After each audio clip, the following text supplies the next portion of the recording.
What's up, everybody? Welcome back to the Game Channel. My name's AJ Gels. How y'all doing? We are back once more with the weekly show. This is episode 187. If you are new to the program, basically what we do, we sit down, we read video game articles, we watch videos or whatever. You know, I give my takes, opinions, etc., etc., etc., on whatever we're reading / watching. You know, we hang out, we talk video games. That's just basically the point of the show. Other than that, if you ever have something that you want to see covered on the show, or anything like that, you know, we send links down in the comments or over on any of the social media platforms that I've linked in the description. Please note, just because you send me something doesn't guarantee that I'm going to cover it, but I will take a look at it, and if I have, you know, something to add, something to say, I'll always be happy to either include it to the, add it to the show, or just do a standalone video on it at some point in time. So if you think that I'm talking a little faster than usual, then I'm trying to move this along. There's a reason for that. I got home last night. I was having some problems with editing software, trying to make this combine two longer segments of a Fire Emblem video into a giant Fire Emblem video, and my free editing software is now having an issue that it crashes every time I try to export the video. So that's fun. So now I get home at 4 in the morning from work. I'm up until 6 trying to figure out what's going on with the software until I just, you know, tap out and just decide, okay, I'm going to have to actually now buy a good software and upload this video in 2 parts, because I've said I'd get Fire Emblem stuff up today, and yeah, I'm still trying to do that. Fun times. So either way, I woke up about a half hour ago, and I've got about an hour and a half or so until I have to get ready for work. So we're going to run a kind of a short show this week with 2 main topics. Both things that I found really interesting this week, and I might do something in the next day or two, because I got a couple days off coming up.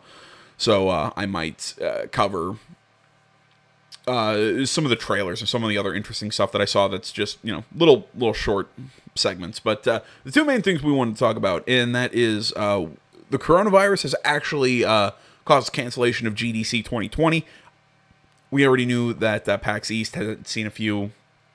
I actually can't. I'm not going to say a few. Because I know Sony pulled out of PAX East. I can't remember. I want to say we saw another company or 2 also pull out of PAX East, but I could be confusing that with GDC, because it was all kind of happening at once, that companies were pulling out of these conferences due to the coronavirus scare. We'll talk a little bit about that, and yes, about what the Boston mayor said. That still kind of pisses me off. Like, the more I've sat and thought about it, the more it's pissed me off.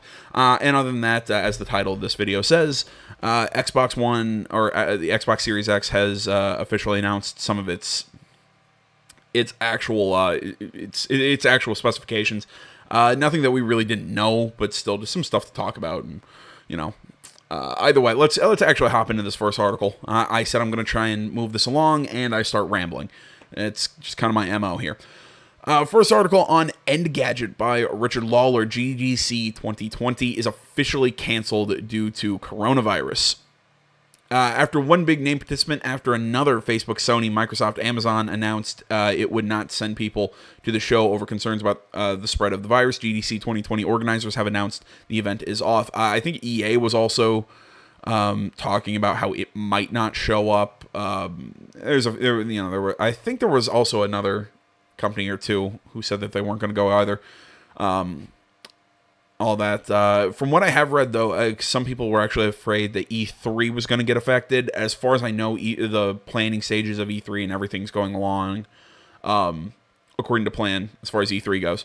But I mean, this has been a serious issue. I mean, there are fears that Sony might delay the release of the PS5 because of it. I really don't think that's going to happen, because I don't think they want to give any ground to Xbox like that.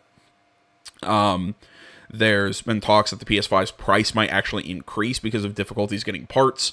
There's a few things here or there. So I mean, this really has been a serious issue, and like I mentioned, the Boston mayor. We'll finish the article before I go into my rant on that. Let's see here. It was scheduled to take place between March 16th and March 20th. Oh, Kojima Productions also pulled out. I think, was it GDC or BAFTA? I'm 90% sure it was GDC that they said they were pulling out. For some reason, I can't find that article anymore. When Kojima Productions, they pulled out of something recently because of Corona scare, and I believe it was GDC. Where was I? And in a statement, they said, quote, "We fully intend to host a GDC event later in the summer," end quote. This announcement comes just hours after officials announced a second case of the virus in California with an unknown origin. After Mobile World Congress this week, we've already seen Facebook's F8 developer event and the Geneva Motor Show drop off of the schedule, and it seems unlikely that they will be the last ones. Those who were planning on attending should have received an email with the answers to some of their questions about refunds for passes and hotels booked within the convention's block.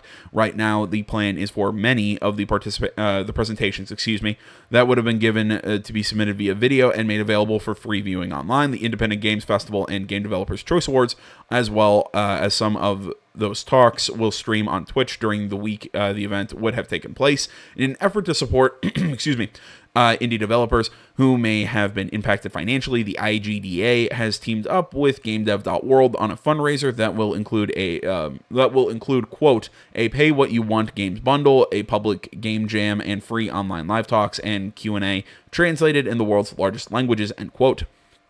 The actual statement from the GDC organizers: "After close consultation with our partners in the game development industry and community around the world, we've made the difficult decision to postpone the Game Developers Conference this March.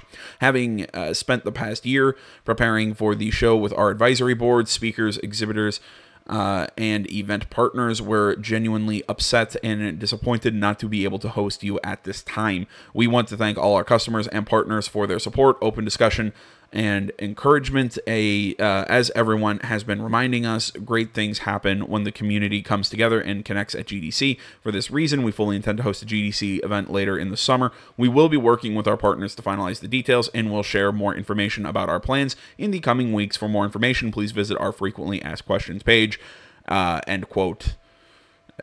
That's the end of the article. So I mentioned the Boston mayor. I mean, okay, look, let me start with this. I know I keep putting off talking about the Boston mayor again because I don't want to rage too much. As far as this cancellation, I get it. It's like they said, so many people have been pulling out. And when Sony first announced that they weren't going to go to PAX or GDC, people were acting like, oh my gosh, there's no reaction. I mean, like I said, the Boston mayor chimed in. I guess I'll bring up what he said. He said something, he basically was trying to urge them to come back to PAX by saying, by saying that, we should be making our decisions based on facts, not fear. And if they don't come, they'll be feeding into negative Asian stereotypes or something along those lines, some social justice bullshit.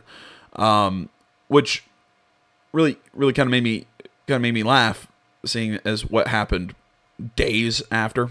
How it's like this article mentioned. We're seeing an uptick in cases in California. I believe just in the U.S. alone, we've seen our first official death. I think that was last night, yesterday, whatever. Or I think it was Saturday. Yeah, it was Saturday. So yeah, yesterday. When that happened, I believe it was at a nursing home in Washington State, I do believe. Italy has had a massive outbreak since then. Or I say massive outbreak, but they've been seeing a lot of cases, which has kind of caused a panic there. Iran has seen an uptick in cases. Japan has also seen an uptick in cases, which is why I've said it makes sense that at the time I was thinking, of course, it makes sense that Sony's doing this. I believe the from what I've read, or I've heard this somewhere, that the Prime Minister of Japan has actually urged schools to close over their spring break to avoid undue spreading of the virus and everything. So a lot of world leaders are taking this seriously. A lot of countries have been hit with this. Like I said, Sony in Japan, their country has seen an uptick in cases, and it makes sense that they wouldn't want to go travel abroad, especially when this and risk spreading this. And sure, I'm willing to bet that there has been the fact that. Well, I was going to read an IGN article until they went on this whole diatribe about how this whole thing, people have been online spreading anti-Asian stereotypes and anti-Asian sentiments and all this stuff. I'm like, look, that's just the internet being the internet. People are going to shit post. How much of it's real, how much of it is shit posting, I don't know. But look, I'm not coming at this from a place of fear or whatever. But everything that I've read, look, maybe we should reduce international travel until every individual country can come up with a quarantine protocol, can come up with something to help stem the spread of this disease. I'm not going to sit here and tell you guys, oh, this is the next Black Plague. From everything I've read, generally, if you're younger, you clearly don't want it, but your odds of surviving are higher if you're younger, even though I think I have been seeing cases out of Iran of younger children, but that's but for the most part, it's mostly the elderly, smokers, people who have trouble getting to actual health care are the people who are most likely to pass from this disease. At least that's as far as I understand it. And again, everything I'm saying here, this is from a layman's perspective of just me reading stuff and everything. But back on to what the Boston mayor said. No, I find it funny that he's like, let's base this on facts, not fear. Well, okay, but everything that we've seen, and I get it. He said this before a lot of this shit went down. You know, because it's like I said, like a lot of stuff has happened in the weeks since this guy said this. I think he said this on Monday. Kind of funny though, you know. Yeah, and plus, I think at the time though, I think there was enough facts to say, look, maybe we should think about not traveling abroad, especially when our country has had it. We don't want to be the cause of somebody accidentally spreading this virus. As far as I understand it, it can remain, I'm not sure if it's dormant or asymptomatic or what. You can be infected and still infect other people with it for up to 28 days without showing any signs of infection or anything, without it showing any symptoms. I believe asymptomatic is the correct term. So yeah, Sony was probably thinking, look, we don't want people to have any sort of anybody to have any sort of fear and have that cause an issue at PAX or GDC. We don't want somebody to accidentally be infected without anyone's knowledge. We come over here and now we've caused an outbreak in the U.S. We don't want anything like that to happen. You know, it's how to put it. I've seen things from the American CDC, which I think somebody came out and said something along the lines of prepare for the expectation that this is going to get worse before it gets better. I think that's along the lines of what they said. Basically, how I'm taking it and my approach to the whole coronavirus thing is an overreaction isn't a bad thing. As in, look, before we see what happened in Italy, where people start panicking and stores are getting ransacked and everything. Make sure you have food and water. Make sure you have batteries. Stuff to survive. In the event you have to hunker down for a little bit. Because of this, but this is not. But don't panic like this is a plague. That's what I'm saying. An overreaction, which is what Sony probably did at the time. I think it's definitely more justified now. But what Sony did might be viewed as an overreaction. What some of these companies are doing as a whole might be viewed as an overreaction. But I don't. But I think it's well within the realms of understandable, especially given what we know now. I think it's understandable. Again, even with what we knew a week ago, it's understandable. And the fact that the Boston mayor just sits and acts like, oh, you're making decisions based on fear, not facts. And again, oh, this is and the fact that he tried to guilt them using the stereotypes, not going against people who are saying the mean things online. He actually went after Sony and said that you'd be feeding into that. Oh, fuck you. Like, the more I sit and think about it, and here's that rage, I'm trying to come at it as a very, look, the Boston mayor said something stupid, but look, the real thing is we need to take this virus thing seriously. Because when I first read this, I'm like, look, I just want to have a goof on this guy.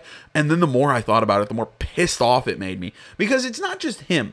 It's the American news media that has tried to sell this as it's just a flu, bro.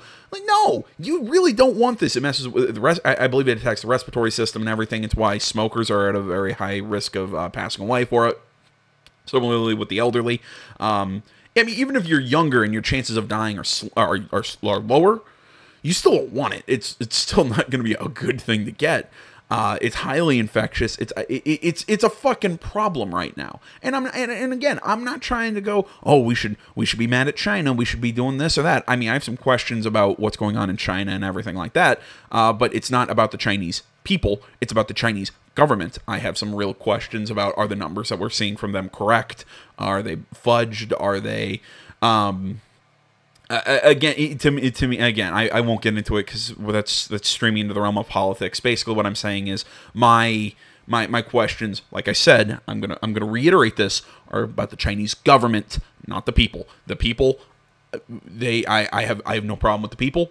It's the Chinese government that I have some questions for as far as the coronavirus. And I really kind of question some of the numbers they've given out, but that's, again, outside my realm for this channel. I feel like a lot of this topic is kind of veered out of video games or whatever. But no, but I guess kind of bring this back into the game sphere, though. I mean, this was something that I'm not going to say has died out of video games, but I think a lot of gamers have kind of said, you know, to the people who like the Sarkeesians with everything is sexist, everything is homophobic, and you need to point it all out. You know, that bullshit. And the guy, fuck me, I can't remember his name. The guy who was against GTA in the early 2000s, and you know, that violence in video games causes you to be violent, or like I said, the Sarkeesians, it causes you to be sexist, or the people like, we need representation and we need this and we need that, all this stuff, which as mostly I think so many of the people who play games have almost kind of gone. It's kind of become it's a weird version of like okay boomer. It's like, okay, we roll our eyes and move on and keep playing our games and let them sit in their corners of Tumblr or whatever and bitch. That's or the people who write for Polygon, IGN, or any of the news outlets. But that's beside the point. You know, we kind of I feel like games as a whole, the games as the whole collective, that sounds frightening, has kind of taken that stuff and gone, look, we have more important things to talk about than all that social justice crap. And when something this big it kind of comes out, and I see this resurgence of it, it just really pisses me off. Again, with somebody like the mayor of a major U.S. city comes out like that, and again, it's not even the use of that social justice crap that again gets that really gets me going. It's the fact that how he used it. It was that going after Sony, trying to guilt them into going to PAX. That fucking irritated me. Either way, I've talked and ranted here. I'll stop and move on. Yeah. Let's get on to the main topic, more video game related stuff, before I go on another tangent. All right, moving on. We have Microsoft confirms 12 teraflops for Xbox Series X, 120 FPS, and quick resume. Arkle Liamcroft push square. As I always say whenever we cover Xbox stuff on Push Square, Push Square is a more Sony-centric website, not funded by Sony or anything, as far as I know, but it is more Sony. It does have that bias towards Sony, kind of like myself. So just always keep that in mind, so to speak. It was a seemingly quiet Monday afternoon when all of a sudden Microsoft dropped a bucket load of new details for its next generation console, the Xbox Series X. The team in green has confirmed that the system will boast 12 teraflops, support for 120 frames per second, DirectX ray tracing, and a quick resume feature which will allow you to bounce between multiple games without suspending their current states. Excuse me. All right, so the teraflops and the frames per second sound cool. I vaguely know what teraflops are. It's basically just the amount of power that the console can produce. That 120 frames per second is neat and all, but to me, and I know, to me, normal HD, the 1920 by 1080, the 1080p, there we go, and 60 frames a second, it's fine. I don't, you know, it's all this movement, 4K and all this, and looks great. I'm like, okay, fine, but still, end of the day, it's not the most important thing for me. The direct ray tracing, I'm not 100% sure how that works. I think it has to do with lighting and stuff, if I'm incorrect on that. I've never fully understood ray tracing and everything. The quick resume feature, though, that is the thing that has most interested me here.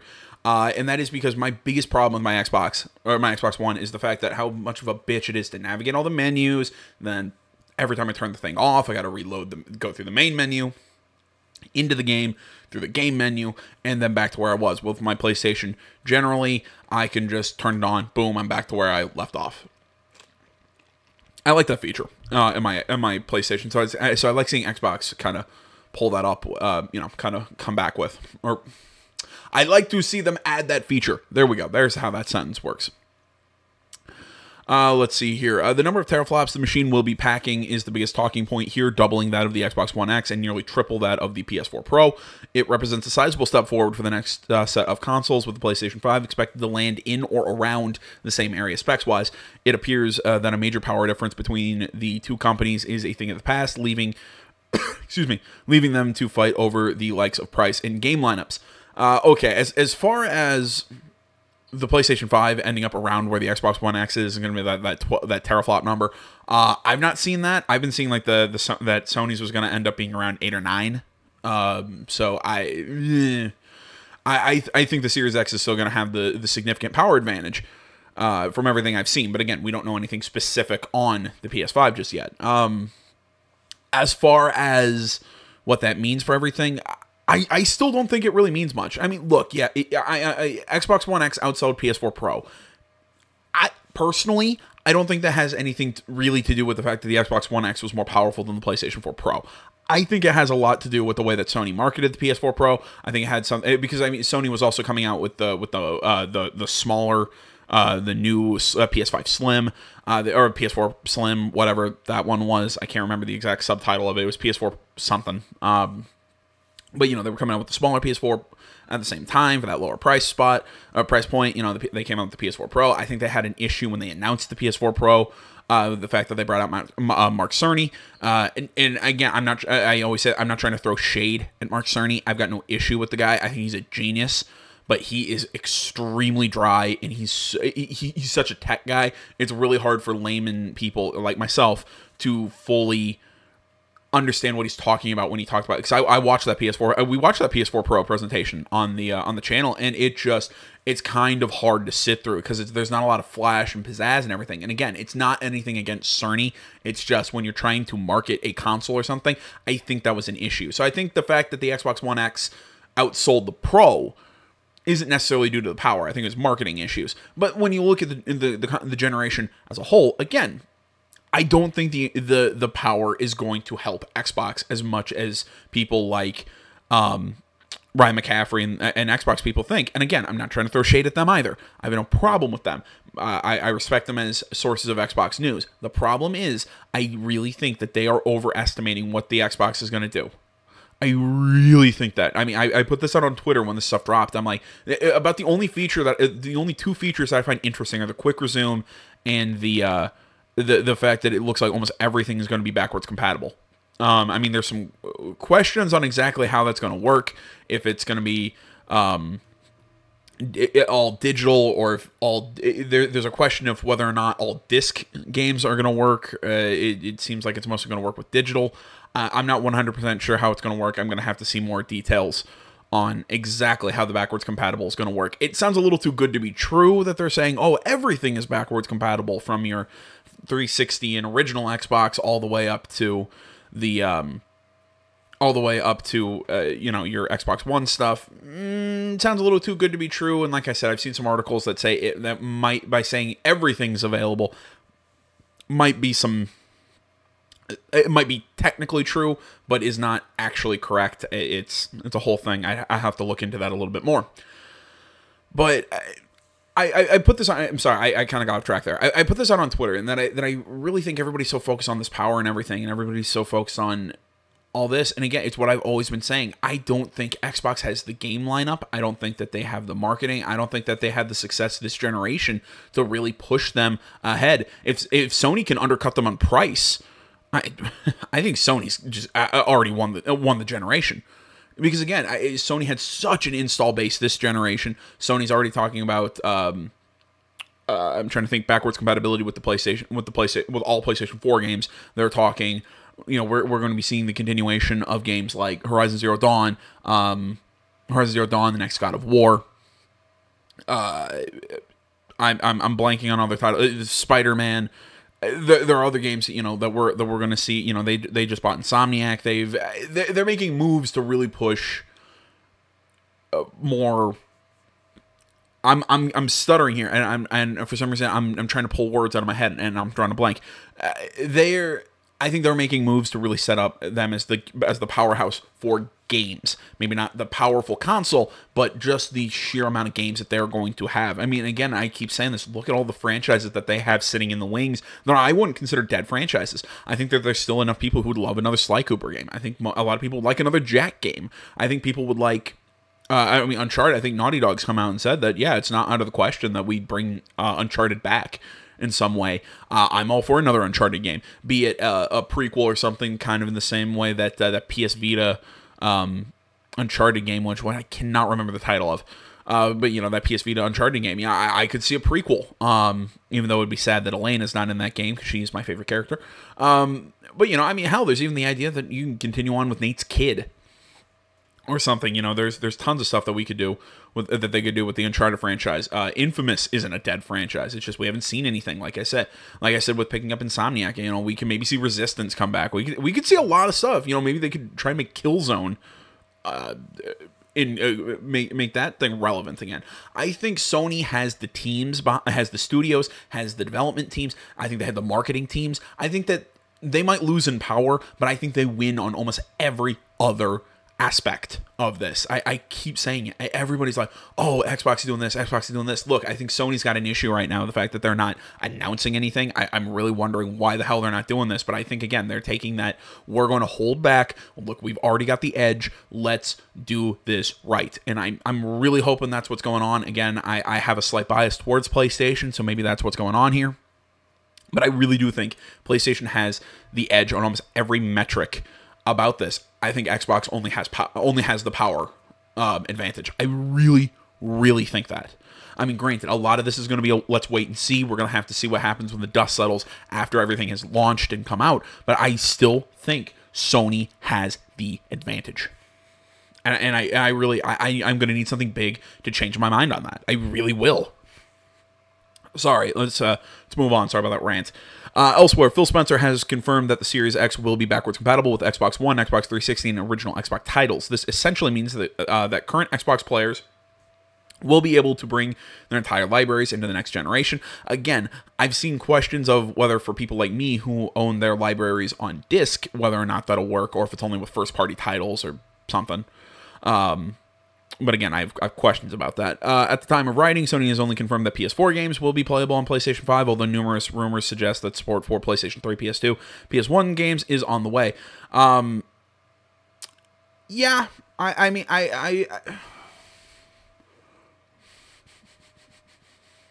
don't know. I don't know. I mean, I think just the PS4 games is enough for me. The rest of it's gravy. I mean, my question is with my PS2 games. So what you're saying is I can take my discs from my PS2 games, put them in my PS5, and then they'll play. That's what I want. Because if it's going to be, oh well, you can buy them again digitally. No, I'm not interested. I'll just boot up my PS2. That's the thing. I still have a working PS2. I'll just boot that up. I don't want to buy your game. Buy this game again. You know, and again, that's kind of my thing with the Xbox Series X. It's seeming like if I want to play some of my 360 titles, I'll have to buy them again on Series X, and I can't just put in the disc. Because, again, there's some weird thing going on there. But either way, I like that the companies... I'll stop being pessimistic here and say I like that the companies are looking more towards the backwards compatibility aspect. I like that they're throwing that feature in. I've always said it's not a make or break thing for me, but it's a nice feature that I like to have. Just basically so I can clear room on my desk, so I don't have to have 3 consoles from the same maker from all. You know, it basically means I don't have to have 3 Xboxes of different generations to play all my stuff. I can have one and play everything. That's what I want. I lost track of where I was. So is then the general questions at the end of these articles. What do you make of this latest news from Microsoft? Do you think PS5 will be more or less powerful than the Series X? Leave your predictions. I think it'll be less powerful, but I think Sony's going to try and undercut them on price. I really think that's what they're going to try and do. If not, they're going to match, and I still think Sony's going to win. I really do. Again, this could all change when Sony has made their announcements on everything involving the consoles. But yeah, man, that's my take on the recent announcements. I think right now we have to take a wait and see approach on what Sony's going to do, what they're going to announce or everything with the PS5, but I still think they have the edge. And I think really that's where I'm going to leave it for you guys today. I hope you guys enjoyed the shorter show, but with these topics that I kind of riff and talk a little bit more on. I don't know. Hey, tell me what you think. Do you like longer shows where I talk about more topics, but I spend less time, but like 3-4 minutes on individual things, or stuff like this where I can kind of sit and I can talk and really go on and on about, I don't know. I'm just curious of what you guys like better in terms of style and everything. But either way, that's for the future. Thanks for watching, guys. As always, social media, Facebook, Twitter, the website, minds.com. Links to stuff is down in the description below. I'll have links to both the articles I talked about in the description, along with timestamps. Other than that, I think I already said social media is in the description. Like, comment, not already, please subscribe to the channel. And until next time, guys, my name's AJ Gels. This is Something Game Channel. I'm out.